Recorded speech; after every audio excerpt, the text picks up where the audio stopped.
Everyone around you will tell you, ganito dapat yung wedding budget ninyo. And every single one of those numbers is going to be wrong. Si Tita Baby sasabihin niyan, ay, nasa 1 million dapat ang budget para hindi nakakahiya. Your ninong will say, 500k siguro, pwede na. Your office mate na hindi mo naman ka-close will pull you aside during lunch break at bubulungan ka na yung kasal daw ng pinsan niya. Around 2.5 million ang ginastos, kaya sobrang ganda. At kapag narinig mo yung mga opinion nila, mapapaisip ka talaga kung kaya ba yun ang savings ninyo. Matutulala ka na lang kapag nag-compute ka kaagad. Imagine, you just got engaged. This is supposed to be one of the happiest seasons of your life. Pero imbis na kinikilig ka habang napapatingin ka sa engagement ring mo, you are already doing math in your head. Nagsisearch ka na rin ng average wedding cost Philippines and getting answers that range from 200,000 pesos to 5 million pesos.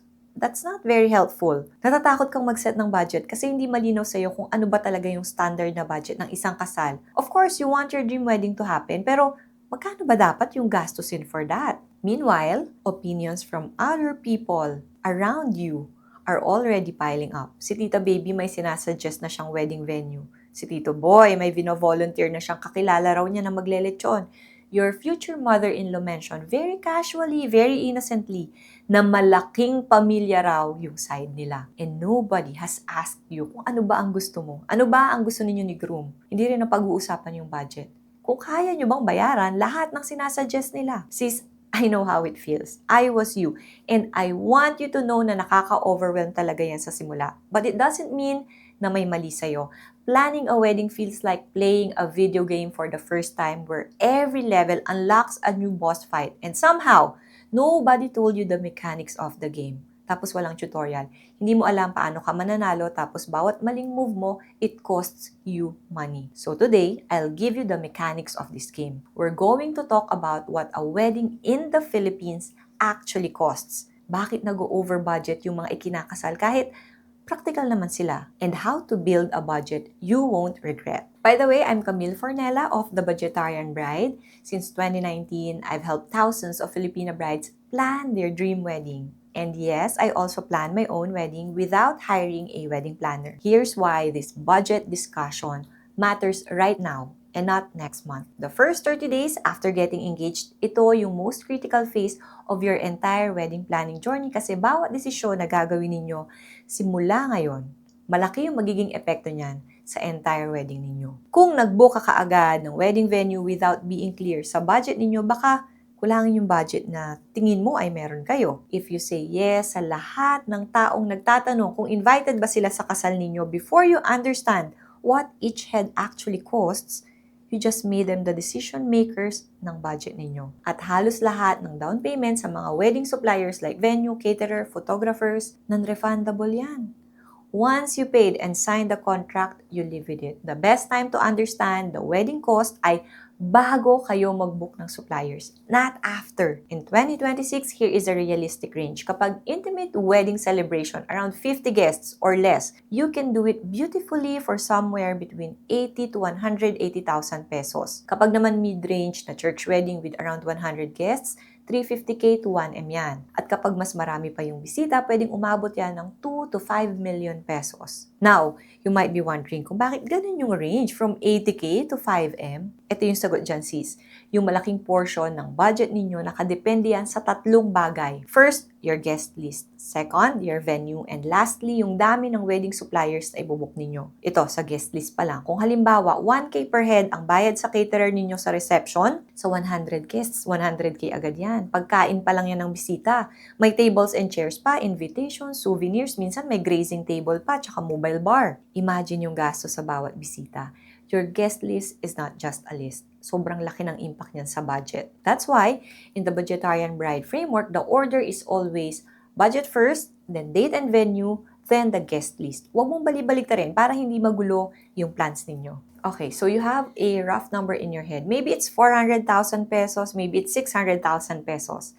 Pakiramdam mo, sapat na yan to book all the major suppliers, right? And then, boom, surprise, over budget na pala. Nag-times 2, nag-times 3 na kayo. Anong nangyari? I'll tell you what happened. Maraming unexpected expenses along the way. May mga bagay na malalaman mo lang kapag nagpaplano na kayo ng kasal. Number 1, crew meals. Yung mga wedding suppliers like photo and video team, coordinators, hair and makeup artists, they usually expect couples like you to provide meals for them.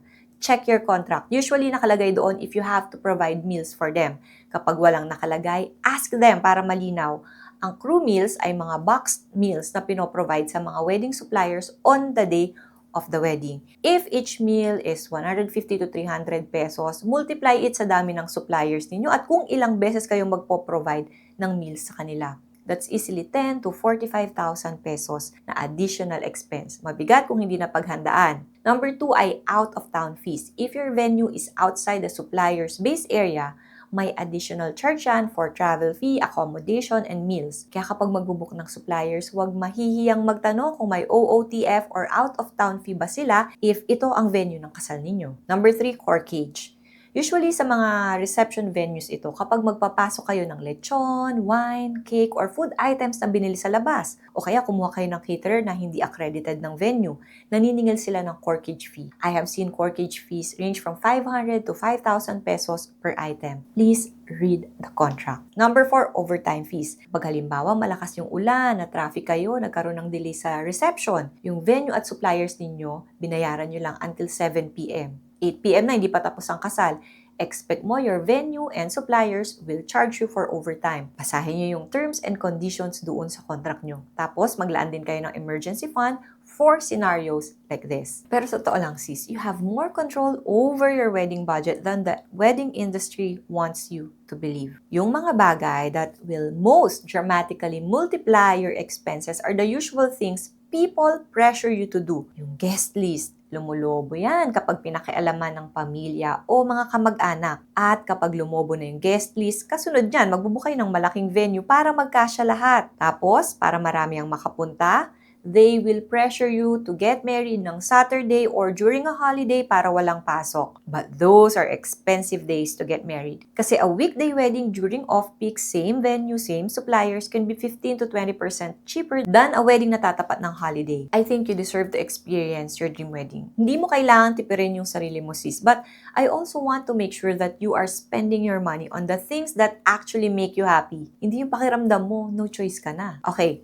Wait lang sis, because I want to make sure na naaalala mo lahat ng reminders ko. Hindi yung makakalimutan mo na lahat just after watching this. I put together a free guide called Your First 30 Days as a Bride-to-Be in PDF and video format, and it's specifically designed for a bride-to-be like you. Newly engaged, slightly overwhelmed, hindi pa sure kung saan at paano magsisimula. It walks you through the exact sequence of decisions na kailangan mong gawin ngayong engaged ka na. Free lang yan ha! Nasa description yung link. Grab it now and I'll meet you in your inbox. Now sis, I want to give you a permission to do something that might feel uncomfortable.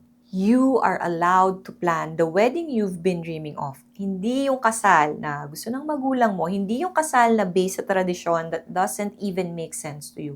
Hindi yung kasal na based sa opinion ng ibang tao.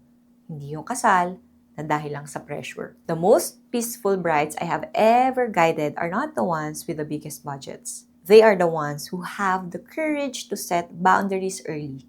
Alam nila sa sarili nila na hindi sila uutang at hindi nila kailangan i-please lahat ng tao. Your wedding, your money, your rules. Lagi mong tatandaan yan. So ito yung mga pinag-usapan natin today. Filipino weddings can range from under 150K all the way to over 1 million. At yung gastos na yan nakadepende sa dami ng bisita, sa venue, at sa dami ng suppliers na ibubook ninyo. At ang dahilan kaya nag-over budget ang ibang couples ay dahil sa hidden costs like crew meals, corkage fees, overtime, at out-of-town fees. Before you do anything else, bago kayo mag-ocular sa venue, mag-PM sa mga prospect ninyong wedding suppliers, before you even invite guests, I want you to grab the free guide. It's called Your First 30 Days as a Bride-to-Be. The moment you subscribe to thebudgetarianbride.com, you get instant access to video plus PDF guide that walks you through the exact decisions to make first, in the right order. And then over the next few days, I'll share exactly how I planned my own wedding without hiring a wedding planner. It is completely free. The link is in the description. Grab mo na yan. Happy Prepsis! You've got this and you've got me. If you haven't subscribed yet, mag-subscribe ka na sis kasi marami pa akong wedding tips and stories para sa'yo. Yung iba doon, too risky to share. See you in the next video.